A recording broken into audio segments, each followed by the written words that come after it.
Hey everyone! Ready to explore a world where Big Brother's always watching? Always watching, always listening. Exactly. We're taking a deep dive into George Orwell's A 1984. classic.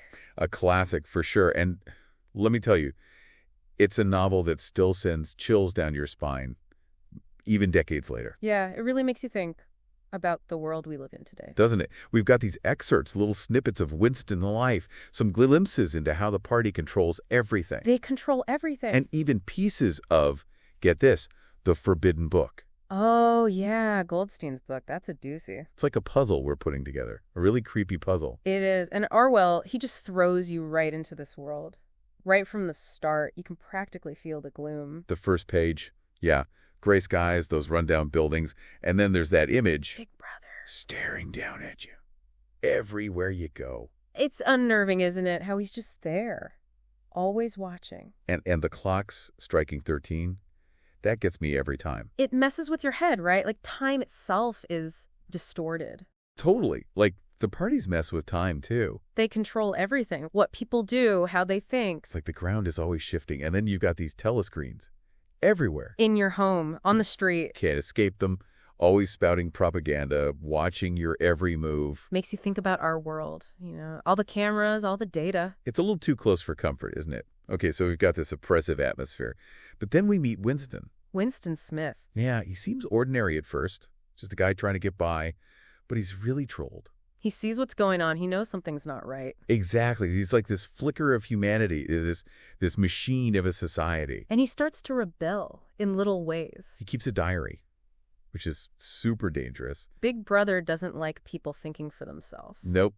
But Winston, he needs to hold on to something real, something that's his. That diary is his lifeline. It's where he can be himself. And that moment when he writes down with Big Brother, you can almost feel the weight of those words. He's risking everything, but he has to do it. It's a tiny act of rebellion, but it means so much. It shows he hasn't given up completely. He's still fighting. He's fighting for his own sanity, because the party's trying to erase everything. Even the past. Yeah, his memories, his family, it's like they want to steal his whole identity. They want to control everything, even what people remember. There's this part where Winston remembers a war film, this horrific scene with a mother shielding her child. It's a powerful image. Yeah, and it sparks something in him, like a feeling he thought he'd lost. Empathy. The party tries to stamp that out. It's dangerous for them, right? People caring about each other, feeling things. If you can't feel, they can control you completely. So, okay, we've got Winston battling his own demons and this crushing system. But how does the party maintain such a grip on power? They're masters of control, that's for sure.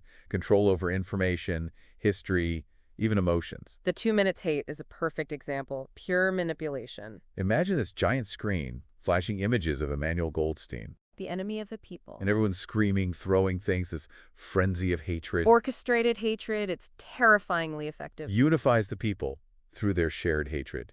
Do you think it works? I mean, really? Oh, it works. People need someone to blame, something to fear. It creates a sense of unity, even if it's based on, negativity. And then you've got doublethink. It's like mind-bending. Holding two contradictory beliefs at the same time.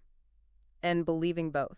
Yeah, like war is peace, freedom is slavery. How is that even possible? It's essential to the party's control. They want people to abandon logic, to just accept what they're told. So you can't even question things. Questioning leads to doubt. Doubt leads to rebellion. Wow. So it's not enough to control what people say and do. They have to control what they think, too. Exactly. Thoughts are dangerous. No wonder Winston feels so trapped. It's like there's no escape, even in his own mind. Right. But then there's a spark. He meets Julia. Julia, she's like a breath of fresh air. She's different. Her rebellion is, more personal.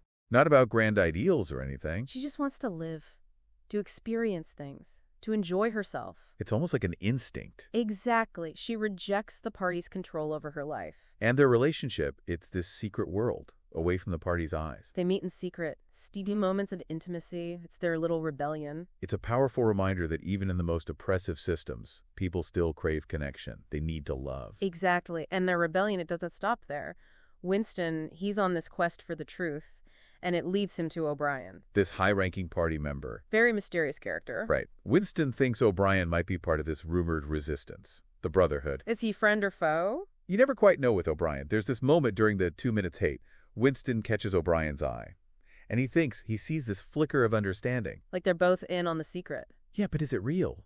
Or is Winston just imagining things? We don't know, not yet. And then there's the Forbidden Book, written by Emmanuel Goldstein. It's like the key to everything. The truth about Oceania, the party, everything. It's explosive, and Winston, he gets his hands on it. So, forbidden romance, a mysterious potential ally, and a book that could blow the whole system wide open. Things are about to get interesting. Goldstein's book. It really does blow everything wide open. It's like, whoa, someone finally gets it. And he lays it all out, how the party works, how they control everything. It's chilling stuff. Really makes you think. Doesn't it? One of the things that really stuck with me was this idea about power, how societies are always divided. 3 classes, high, middle, and low. Right. And the party, they're like the ultimate high. They don't want money or even to help people. They just want power, for the sake of power. It's kind of a dark way to look at things, isn't it? But then you look around and you see those power dynamics everywhere. In our world, too. Yeah, maybe not as obvious as Big Brother, but it's there. The struggle for control, it's a constant. Totally. And Goldstein, he goes on to explain how the party keeps their grip. It's like a whole strategy. System. Perpetual war, controlling language, crushing any kind of individual thought. It's like they attack you from all sides. They do. That's the point. That perpetual war thing, it's really disturbing. It's like they need an enemy to keep everyone in line. To justify their control. To make people afraid. And then they offer themselves as the solution, the protectors. Oof. Makes you wonder, right? How much of our own world is shaped by fear? By conflict that's, well, maybe not entirely real. Right. Okay, and then there's Newspeak. Talk about controlling language. It's brilliant in a twisted kind of way. It's not just making words simpler. It's like shrinking the world, shrinking what you can even think about. If you don't have the words for something, can you even think it? Exactly. Winston, he really struggled with those Newspeak exercises. Remember that? Trying to force his thoughts into these tiny boxes. It's like trying to fit a square peg in a round hole. Totally. The party wants to get rid of anything that's different, anything that challenges them. Individuality is the enemy. So it's not enough to control what you say or do. They have to control what you think, too. They have to. It's exhausting just thinking about it. But then there are the pros, the regular people, the working class. Goldstein, he sees them as the key. The key to what? To overthrowing the party. He thinks they still have this spark, this humanity. They haven't been completely brainwashed. Right. There's that scene where Winston's watching this Kroll woman singing, and he sees her as this symbol of hope. Hope for the future. Yeah, like maybe things can change. The problem is the party keeps them distracted. Cheap entertainment, the lottery, the illusion of freedom. Yeah, keep them busy, keep them happy, and they won't notice what's really going on. Exactly. Okay, so the party controls the story, the language, how people think. It's grim, right? But Winston and Julia, reading Goldstein's book, it wakes them up. Changes things for them. They understand the system, and they want to fight back even more. It's a turning point for them. Totally. They know the risks, but they're committed. And then there's O'Brien, this mysterious inner party guy. Still don't know what his deal is. Do we? After reading Goldstein's book, they decide to reach out to him. They think he's part of the Brotherhood. Big risk. Huge. Right. But they're desperate, to join the resistance, do something. So they meet with him. In his fancy apartment, like a different world from Winston's life. A glimpse behind the curtain. And when O'Brien turns off the telescreen, it's like this moment of freedom. But also danger. Right. He's watching them, testing them. Seeing if they're really committed. Yeah. O'Brien, he makes it clear this rebellion thing, it's not a game. People get hurt. People die. He even asks him, would you be willing to kill? To sabotage? Even hurt a child? He's serious. Deadly serious. And Winston and Julia, they don't hesitate. They say yes. It's their turning point. They're all in, no matter the cost. So now we've got forbidden knowledge, a maybe ally, and a commitment that could cost them everything. The tension is building. It's all leading up to, well, you know what's coming. The party doesn't like being challenged. Nope, they don't. But before we go there, before we get to Winston's capture and the horrors of Room 101, let's take a minute. Think about what all this means. It's not just a story, right? No way. This stuff, surveillance, control, rebellion, it's happening in our world too.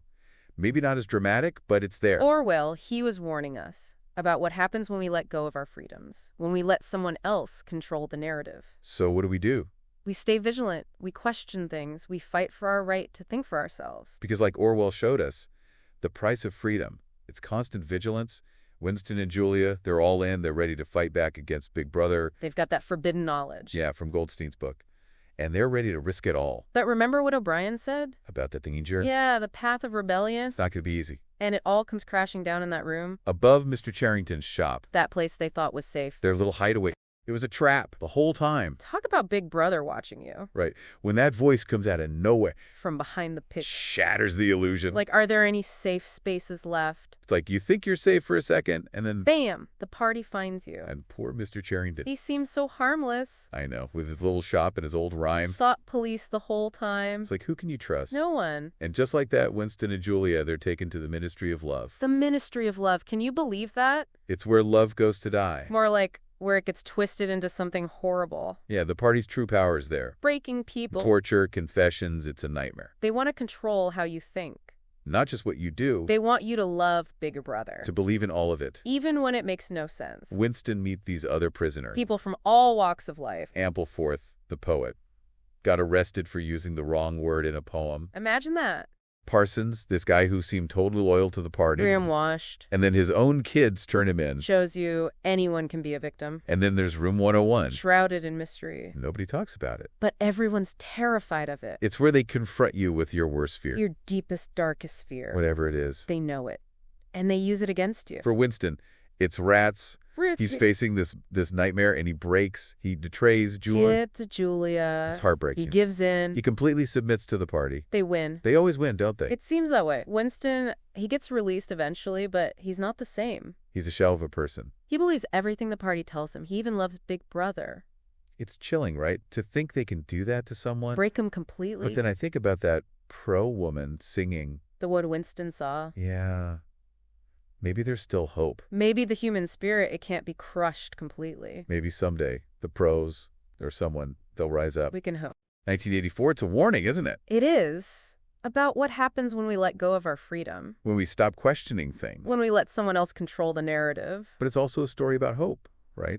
About the power of the human spirit. The power to resist. To fight for what's right. Even when it seems impossible. So thanks for joining us on this deep dive into the world of 1984. It's a book that stays with you. It makes you think. About the world, about power, about ourselves. And hopefully it inspires us to fight for a better future. One where Big Brother isn't watching. And we can all think for ourselves. That's it for this deep dive. Until next time, keep those minds questioning and those spirits free.